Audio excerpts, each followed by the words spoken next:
adding Shane Doan, I mean, when we talked to Brian Burke, we said, what is it?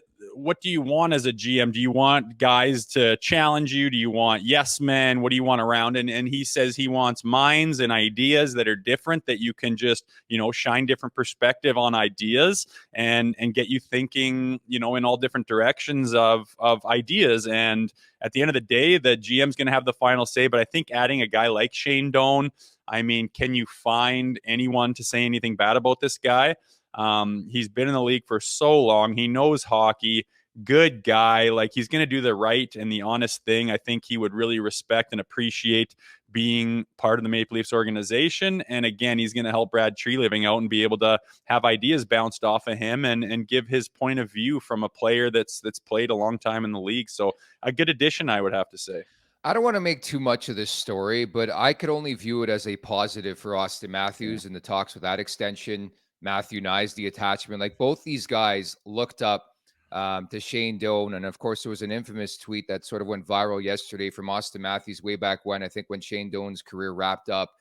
It's only a positive. And to me, it only says a lot about the state of that Coyotes organization. Like, are they there long term? Of the fact that a guy who has poured his heart and soul his entire career, his adult, being into that organization, it seemed like he was being groomed to be that next guy, the next person up with the Coyotes, and now he's leaving. So I could only wonder what that offer was from the Maple Leafs and how enticing it was maybe to work with Brad Treliving, but also the fact that you go to a Maple Leafs team that features a guy from Arizona. I can't look away from that either.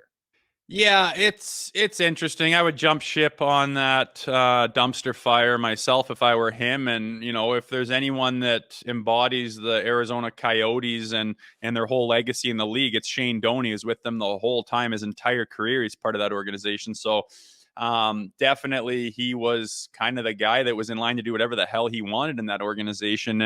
And he jumps ship, and rightfully so. That thing's a disaster. So it only shows more where the direction that organization is headed in my mind, and I wouldn't get involved with it either. But as far as the Austin Matthews angle on getting Shane Doan, I think it's overblown. Like, these guys are talking about $100 million contracts and their entire careers and legacies. I mean, growing up, my idol was Wendell Clark. And when I was playing in the NHL, if Wendell Clark was the assistant GM of a team, I don't fucking care. It's got nothing to do with whether I sign there or not, or whether it's a good fit for me or not, or whether my mind is elsewhere. I really don't put a lot of stock into it.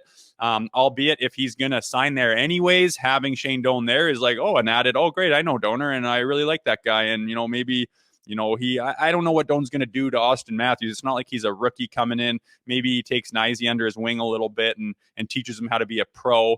But other than that, I feel like that angle, as far as, we're going to get Austin Matthews to sign now because Shane Doan is here, I don't take anything into that. This isn't a child looking up to his idol saying, oh my God, I'll do whatever you say. He's a grown man and a professional for a long time now, and he's going to do what he needs to do that's best for him. Yeah, would you bring Shane Doan into a conversation about the extension with the Matthews camp, though? That's my question. That's what I'm getting to. If you have access to a Shane Doan, I think it only helps, Rosie.